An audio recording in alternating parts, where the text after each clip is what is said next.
You are looking at a live image of the Falcon 9 on our 39A launch pad at Kennedy Space Center as we step into the final minutes before our scheduled liftoff at 5:07 p.m. Eastern Time. Good afternoon and welcome to the live webcast of today's Falcon 9 mission launching Dragon to the International Space Station. My name is Lauren Lyons and I am a Dragon 2 certification engineer in our Flight Reliability Department. Now today's mission is particularly exciting because it is the first reflight of our Dragon spacecraft.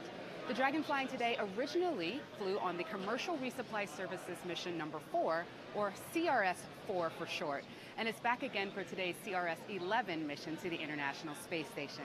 Now on board Dragon today we have about 6,000 pounds of cargo. That's food, crew provisions, exercise equipment, and a number of research experiments, some of which we'll talk about later. We're also going to attempt to land our first stage of Falcon 9 back at Landing Zone 1, located approximately 9 miles from Pad 39A. We've got a super exciting day today, so let's get started. Good afternoon, my name is Tom Perderio. I'm a firmware engineer in the avionics department here at SpaceX. Now on your screen you can currently see the Falcon 9 rocket as it prepares to launch from historic Pad 39A at Kennedy Space Center on the Space Coast of Florida. Now, in addition to this being our first reflight of a Dragon capsule, today's mission also marks the 100th launch from this historic launch pad. The first launch was actually an Apollo 4 mission back in November 9th of 1967, and now today, nearly 50 years later, SpaceX is once again getting ready to launch a fully commercial rocket and spacecraft from this historic pad. Now, the Falcon 9 you can see standing exactly where the Saturn V rocket once stood, and later on in this pad's history, also where the Space Shuttle once stood. In fact, some of the structures you can see behind the rocket are actually from the Space Shuttle era. This large squarish structure right behind the rocket is called the fixed service structure, and this one over here is called the rotating service structure, like I said, both part of the shuttle missions. Now, the Falcon 9 rocket has three main parts. The bottom 80% or so is the first stage of the rocket. On top of that is the second stage, and then at the very top is the Dragon spacecraft, which is what we're launching today. Now, normally when we launch satellites, we have a big fairing on top. That's to protect those satellites from aerodynamic forces of launch. However, the Dragon spacecraft is actually designed to withstand aerodynamic forces of both launch and re-entry, so it doesn't need a fairing today. Now, this Dragon is currently loaded with almost 6,000 pounds of cargo. Most of that cargo is loaded well in advance of launch. However, we do have a late load period, about 24 hours before launch, when the rocket is still horizontal. Now today we're counting down to an instantaneous launch window, which means we need to launch from a precise second in order to match the orbit of the International Space Station as it rotates around the Earth. This is going to be 1 second. That we're counting down to that 1 second. You can count down along with us by following the mission progress bar at the bottom of your screen and also watching the mission countdown clock in the upper right-hand corner. So what's inside of Dragon today? Well, along with supplies for the astronauts, we have over 40 science experiments going up. We'll highlight a couple of them here. One of the heavier payloads we're taking to orbit today is we're putting it in the Dragon trunk. It comes in at just over 700 pounds, and it's called the Roll-Out Solar Array Experiment, or ROSA. Now, solar panels are an efficient way to power satellites, but they're pretty delicate and pretty big, many times larger than the satellite itself, oftentimes. Now, the wingspan of a typical satellite with its solar panels deployed is about 150 feet. But at launch, the satellite and solar arrays need to be 15 feet or less in diameter. This means that the solar arrays have to be folded up really tight against the satellite during launch, and then unfolded once a satellite, or a capsule like Dragon, reaches orbit. The ROSA investigation is testing a new type of solar panel that's flexible instead of rigid. So it's rolled up like a yoga mat for launch, and then rolled out like a party favor once the satellite gets to orbit. This basically means you can get a lot more power from a smaller and lighter system. Another big payload we're taking up today is the Neutron Star Interior Composition Explorer, or NICER for short. NICER weighs just over 800 pounds and, like ROSA, will go up in Dragon's trunk. It's designed to be mounted to the exterior of the space station, and it will study the physics of neutron stars. The types of neutron stars that NICER is studying are called pulsars, and they're called pulsars because of the unique way in which they emit light, and a pulsed regular radiation beam, similar to that of a lighthouse beacon. Leveraging this phenomenon, NICER will demo the Station Explorer for X-ray Timing and Navigation Technology, or Sextant for short. This will help researchers develop a new type of space navigation system that can provide precise positioning for spacecraft throughout the solar system, kind of like a GPS for the universe. Now, there's a lot more science on this mission that we just don't have enough time to cover all of it today, but you can learn more about the other payloads going up in Dragon today on www.nasa.gov. Great afternoon, everybody. Thank you for joining us. My name is Brian, and I'm one of the software engineers here on site at the headquarters in Hawthorne, California, where we are just 15 minutes away from excitedly launching the 11th of 20 contracted commercial resupply service missions to the International Space Station. Now, we are particularly excited about this one because it's the same one that we flew for the 4th. This is the first time we will be attempting the reflight of a Dragon. Now, because it is a Dragon mission, to give you a snapshot of what we've done to get ready for this point, we conduct a procedure called late load. Late load is where we place the time-sensitive payloads into the pressure section of Dragon. This is stuff that requires refrigeration or other sustained environments so that we place it in as late as possible to launch, so it has to sustain that launch for as short as possible.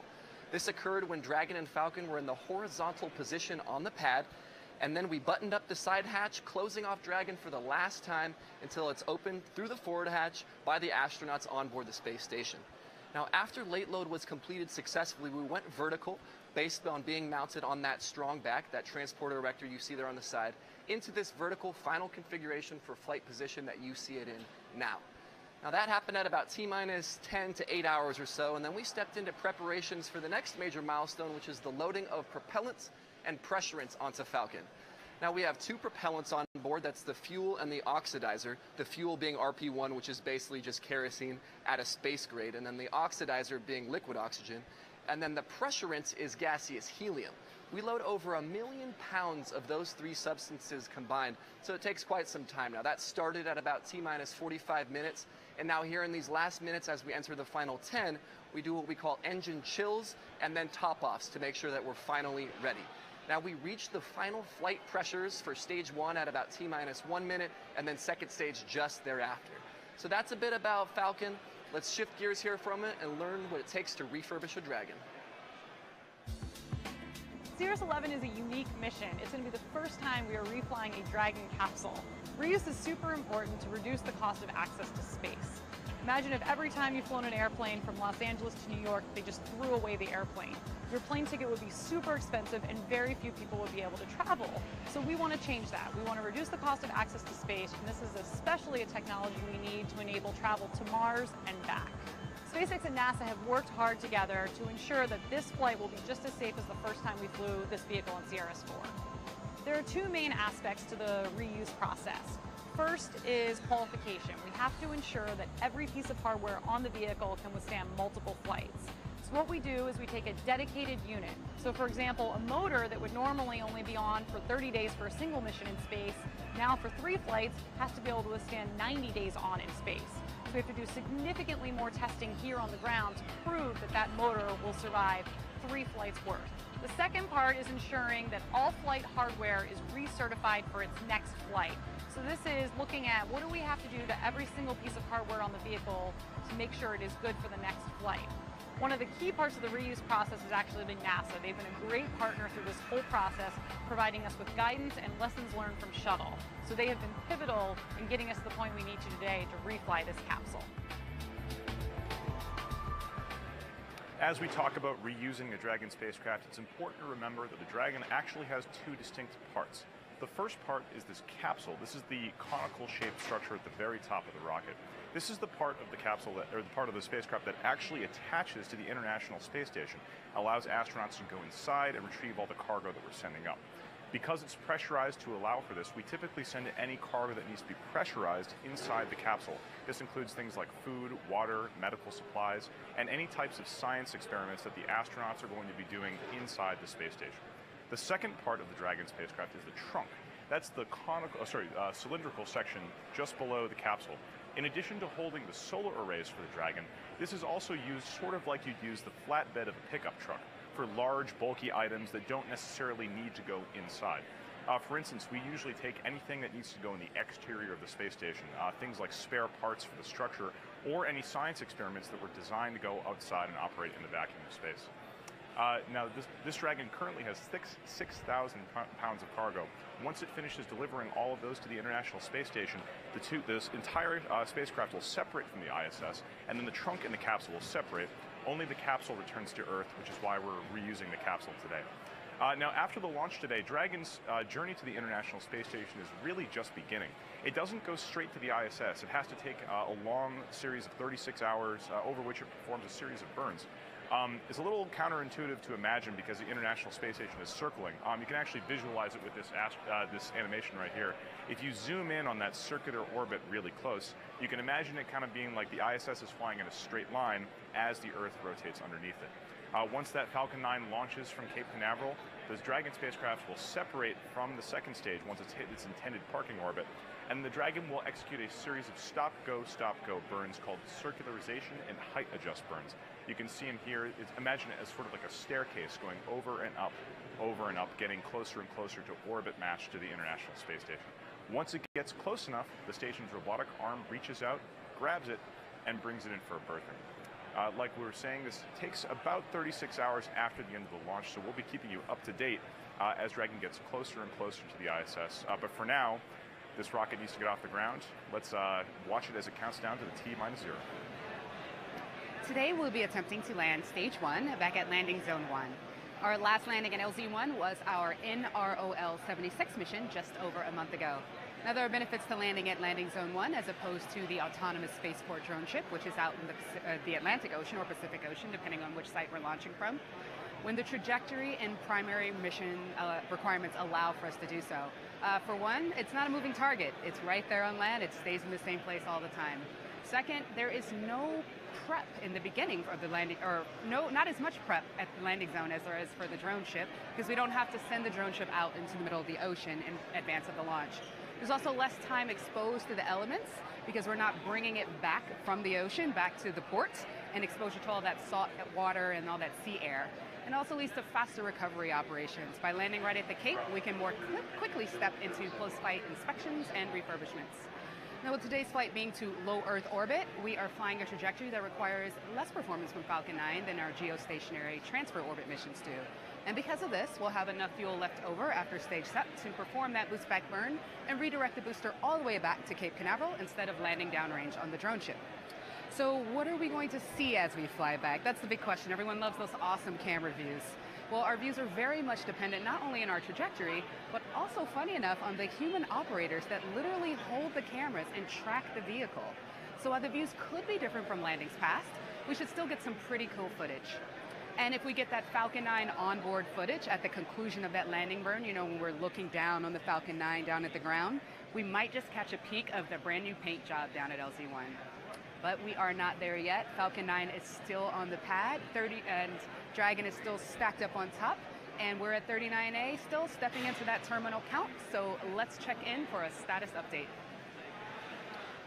Now, in order for us to be deemed ready to lift off of the surface of the Earth, we typically, in these final moments, like to check in with our 4 primary gates for liftoff, and those are the launch vehicle, the payload, the range, and the weather. Now, the launch vehicle for this mission is obviously our SpaceX Falcon 9 rocket. Our payload is Dragon to resupply the space station. Both of those in these last few minutes are undergoing very similar sequences where the onboard flight computers are conducting self-health verifications to make sure that all the systems that will be called to work in flight are working nominally on the ground just beforehand. This includes communication systems, guidance, navigation and control systems, propulsion systems, avionics boxes, and much more. Now, both vehicles also perform a final move we call going internal, which is where we, instead of relying on the external power that is snaking through that umbilical on the transporter erector, we then transition into our onboard battery systems. That means that we are fully isolated because once we take off, that umbilical detaches. So both of those vehicles are ready to go. Their supporting infrastructure is also healthy and green. Now, 39A is inside of KSC, and LZ-1, our landing zone, is actually inside of Cape Canaveral Air Force Station. Both ground support equipment systems there are ready to launch and receive a healthy rocket. Now, the third item is the range. They play a vital role in our ops, including personnel safety zones, clearance of the airspace and water space around in conjunction with the FAA and Coast Guard, respectively. The range has declared go for this launch thus far. Now, the fourth item is weather. Now, Florida obviously has very mercurial weather. We had some lightning issues 48 hours ago. That appears to be much more docile today. We are tracking very slight upper altitude winds, but weather in its current state is trending better and is go for launch. So with that said, and all systems green, SpaceX is ready to fly today, so let's listen into terminal countdown.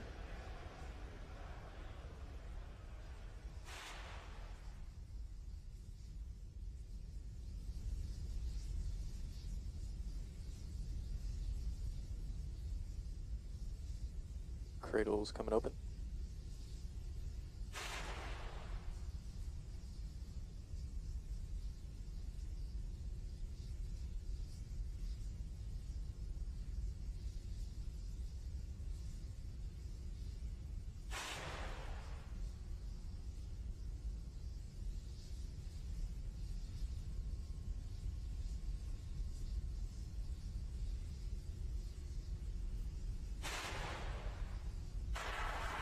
AFTS final setup started.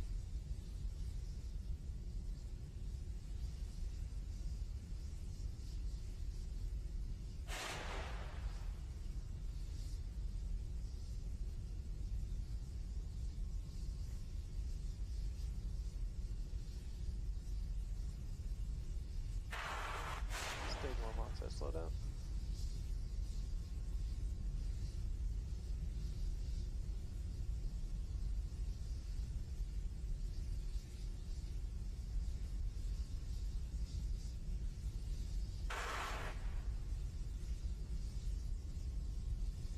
Cargo bleed verification. Strongback lowers ended. Strongback's at 88.5 degrees. GNC announced S2 TVC motion nominal. GNC confirmed TVC motion nominal. Stage 1 locks, let's close it out.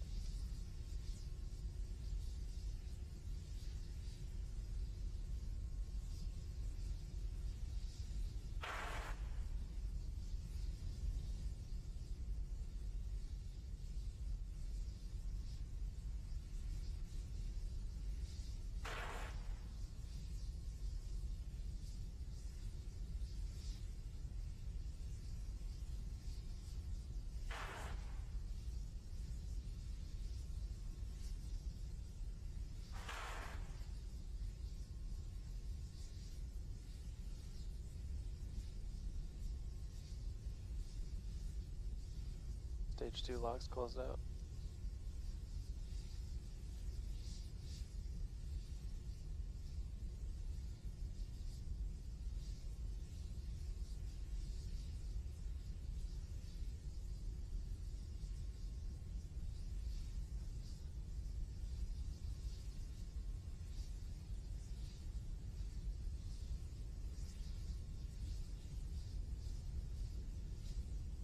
Vehicles in top line. Ground side gas closeouts are started.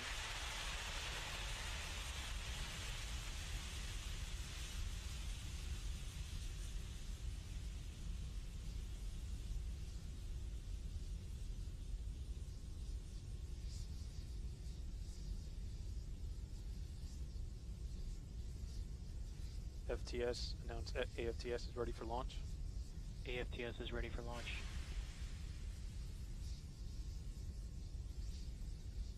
VC and DC verify F9 and Dragon are in startup. F9 is in startup. Dragon is in startup. Gas closeouts are complete. Stage 2 is pressing for flight. LD verify go for launch. Go for launch.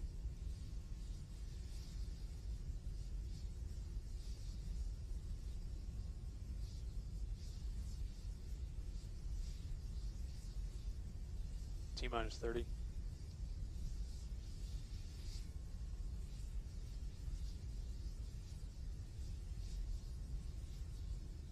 T-minus 20. Stage 1 locks, pressing for flight.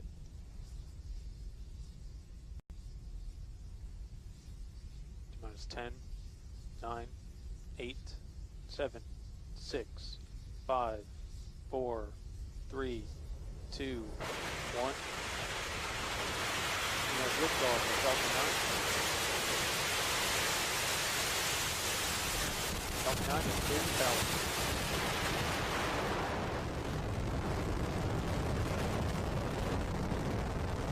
For stage propulsion out.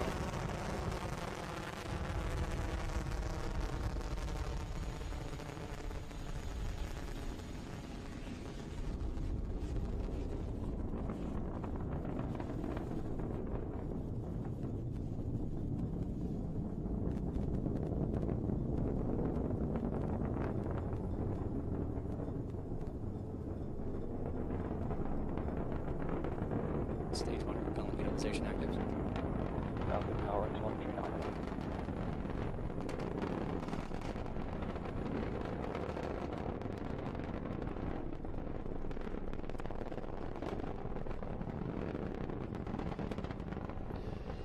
Now, as we swap camera angles, while cloud cover may make some of them not visible, the rumble is still audible as Falcon and Dragon ascend through the atmosphere. And we're about to reach supersonic speeds. You'll hear the call out on the net.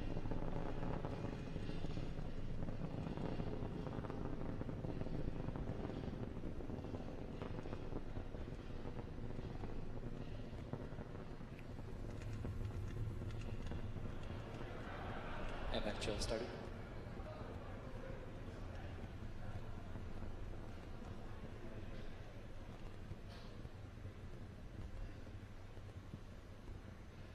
Now the vehicle.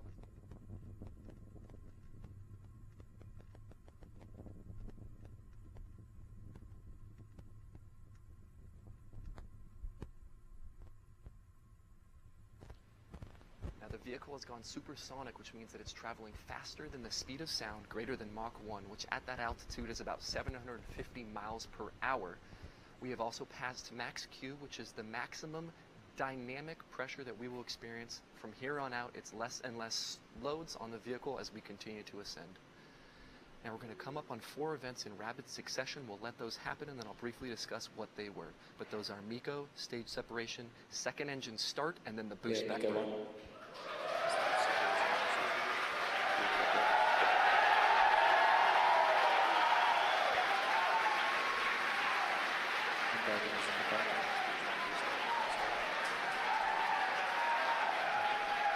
As you just heard, we had that successful transition from the responsibilities of the first stage to the second stage. Main engine cutoff, stage separation, second stage engine start, and then the boost back burn to bring that first stage back to landing zone 1.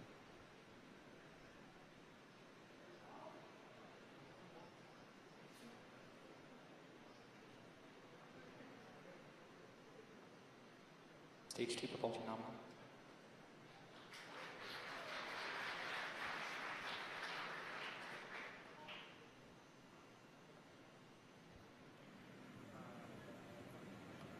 So as you just heard from Brian, it sounds like we had a successful stage separation and a successful light of that second stage engine. That means that the Dragon is currently on its way to the International Space Station.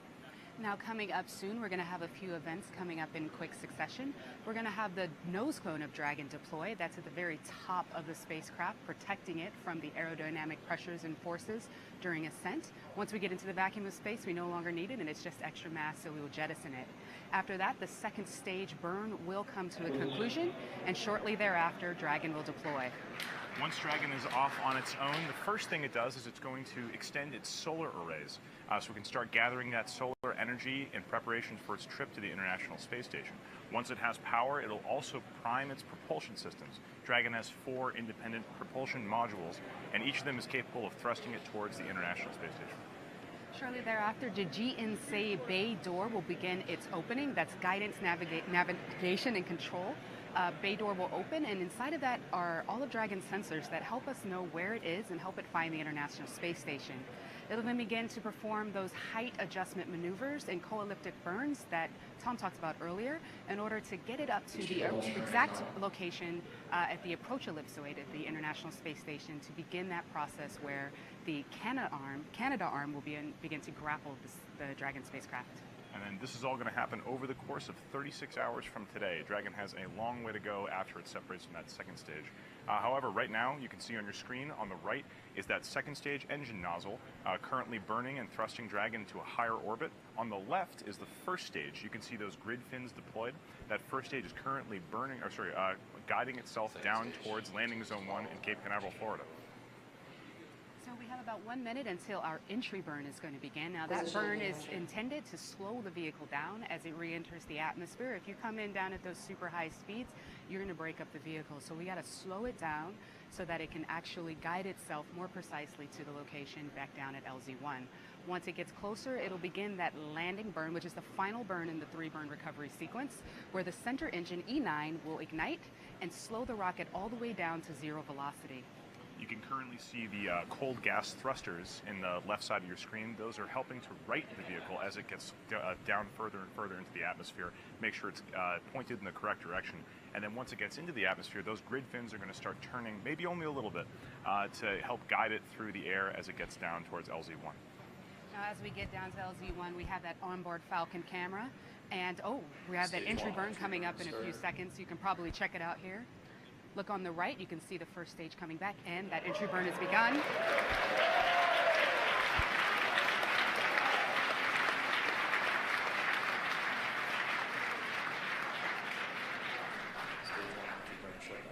And the entry burn has shut down. And the next burn going to come up shortly thereafter is going to be that landing burn. So we do have cameras stationed at LZ1. It's a little bit of a cloudy day still there, so we may not see the Falcon 9 first stage come all the way down. We may just catch the very end of it. That landing burn is actually pretty short. It starts only a few hundred meters off the pad. You may not be able to see it all the way down, but we hope we can get some good video. And when we get that really cool footage, you should be able to see the fire sneak in through the frame. Again, it really depends on cloud coverage and how our tracking cameras are positioned. We could see that, that's a really cool view over to the left side, the onboard camera of Falcon 9. You can see the Earth coming closer and closer. You can see it's passing through the cloud cover right now. The landing burn is just starting. That's a beautiful shot of that first stage return. Let's watch it go down to the pad.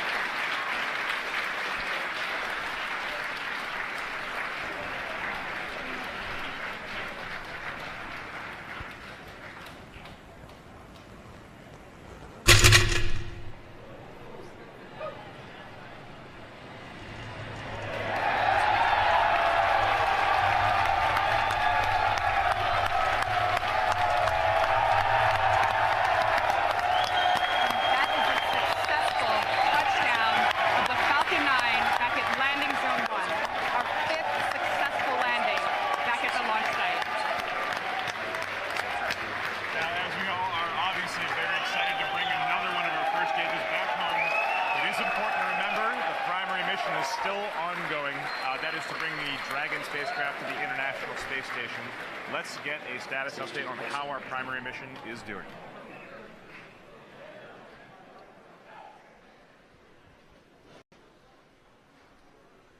Another truly amazing landing of the first stage. We're all here very excited at the headquarters, as are those excited wasps that you just saw on your landing zone 1 screen. But let's focus back onto the primary mission now, which is how second stage is performing with Dragon.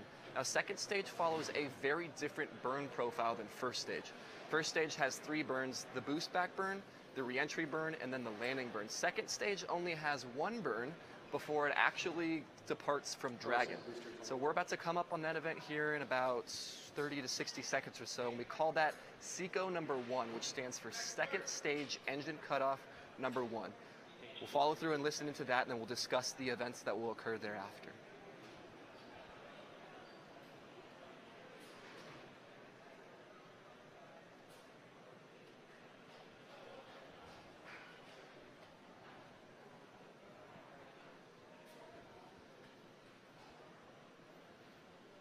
SECO 1.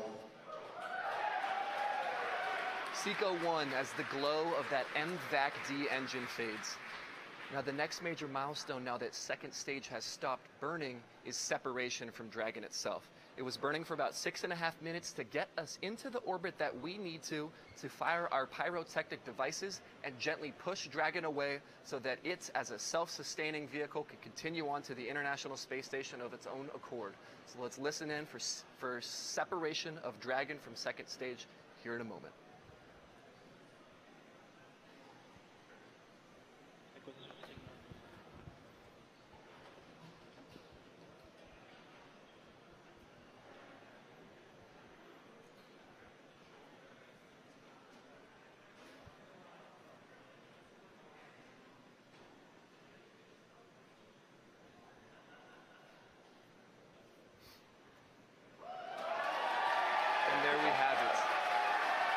You are looking at a view of Dragon and second stage separating as Dragon continues solo onto its mission to traverse over the next 64 hours or so to the International Space Station.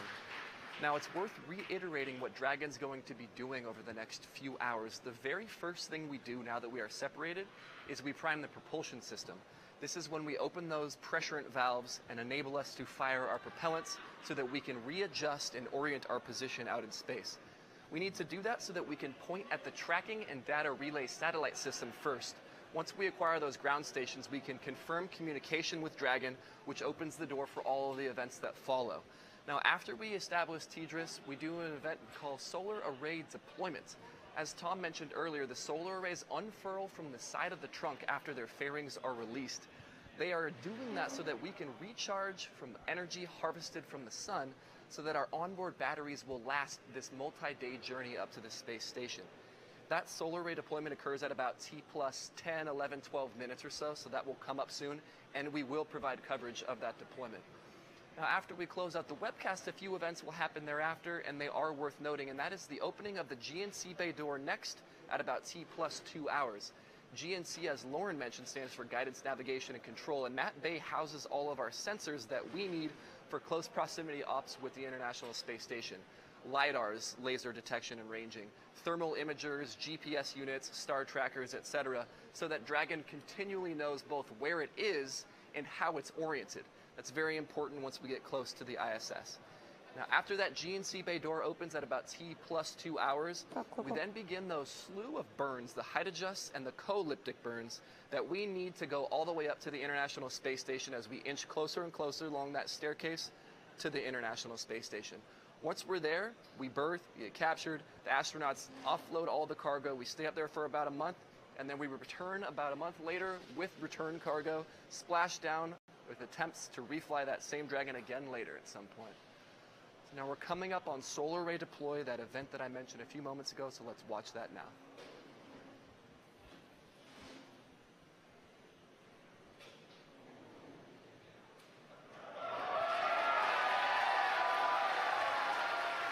And there you have it.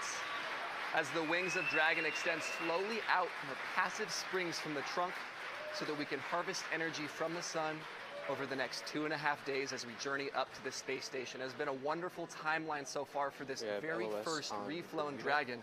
Best of luck and continue on to your mission to the International Space Station. And with that, we are coming to a close on our webcast. It's been a successful day for SpaceX, starting with Falcon 9, a successful launch of the first stage and the second stage as well, with the second stage taking Dragon to its intended orbit, and stage 1 returning to land for our 5th successful on-land recovery. And Dragon has had a wonderful start to its mission. The first reflown Dragon is now in space on its own accord. Its solar panels are deployed, and it's beginning the process of its extended mission. So like we've been saying, Dragon's journey is going to take about 36 hours to complete to get to the ISS. Please follow along with all of our media channels to follow along with exactly how Dragon's doing. We'll be keeping you as up to date as we can. We'd like to thank NASA for being our partner in these resupply missions, now the 11th that we've flown. We'd like to thank the Air Force and the Range for supporting our launch today from Kennedy Space Center. And we'd like to thank you, the viewers, for tuning in. Thanks for watching yet another successful SpaceX launch. Flying today originally flew on the Commercial Resupply Services mission number 4, or CRS 4 for short, and it's back again for today's CRS 11 mission to the International Space Station. Now on board Dragon today, we have about 6,000 pounds of cargo. That's food, crew provisions, exercise equipment, and a number of research experiments, some of which we'll talk about later. We're also going to attempt to land our first stage of Falcon 9 back at Landing Zone 1, located approximately 9 miles from Pad 39A. We've got a super exciting day today, so let's get started. Good afternoon, my name is Tom Perderio. I'm a firmware engineer in the avionics department here at SpaceX. Now on your screen you can currently see the Falcon 9 rocket as it prepares to launch from historic Pad 39A at Kennedy Space Center on the Space Coast of Florida. Now, in addition to this being our first reflight of a Dragon capsule, today's mission also marks the 100th launch from this historic launch pad. The first launch was actually an Apollo 4 mission back in November 9th of 1967, and now today we do have a late load period about 24 hours before launch when the rocket is still horizontal. Now today we're counting down to an instantaneous launch window, which means we need to launch from a precise second in order to match the orbit of the International Space Station as it rotates around the Earth. This is going to be 1 second that we're counting down to that 1 second. You can count down along with us by following the mission progress bar at the bottom of your screen and also watching the mission countdown clock in the upper right-hand corner. So what's inside of Dragon today? Well, along with supplies for the astronauts, we have over 40 science experiments going up. We'll highlight a couple of them here. One of the heavier payloads we're taking to orbit today is we're putting it in the Dragon trunk. It comes in at just over 700 pounds, and it's called the Roll-Out Solar Array Experiment, or ROSA. Now, solar panels are an efficient way to power satellites, but they're pretty delicate and pretty big, many times larger than the satellite itself, and oftentimes. Now, the wingspan of a typical satellite with its solar panels deployed is about 150 feet, but at launch, the satellite 5, 4, 3, 2, 1, 0. Liftoff of Falcon 9.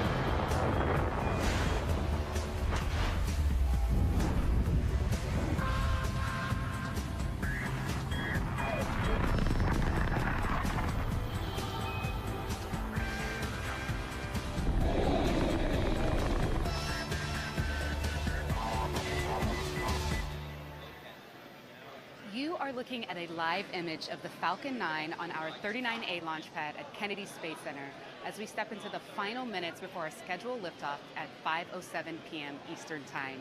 Good afternoon and welcome to the live webcast of today's Falcon 9 mission launching Dragon to the International Space Station. My name is Lauren Lyons and I am a Dragon 2 certification engineer in our Flight Reliability Department. Now, today's mission is particularly exciting because it is the first reflight of our Dragon spacecraft. The Dragon. Nearly 50 years later, SpaceX is once again getting ready to launch a fully commercial rocket and spacecraft from this historic pad. Now, the Falcon 9 you can see standing exactly where the Saturn V rocket once stood, and later on in this pad's history, also where the Space Shuttle once stood. In fact, some of the structures you can see behind the rocket are actually from the Space Shuttle era. This large squarish structure right behind the rocket is called the fixed service structure, and this one over here is called the rotating service structure, like I said, both part of the shuttle missions.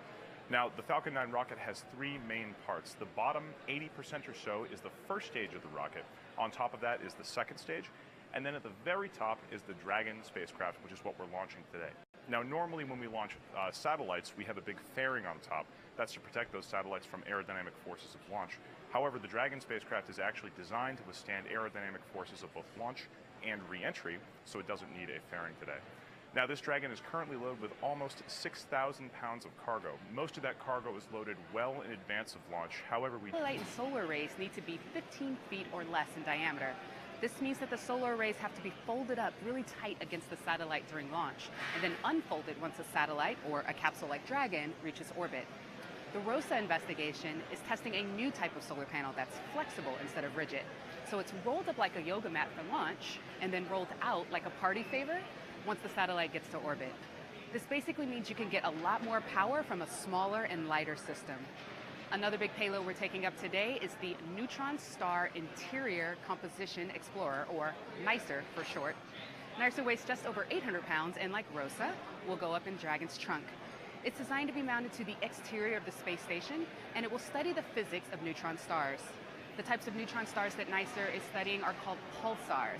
And they're called pulsars because of the unique way in which they emit light, and a pulsed regular radiation beam similar to that of a lighthouse beacon. Leveraging this phenomenon, NICER will demonstrate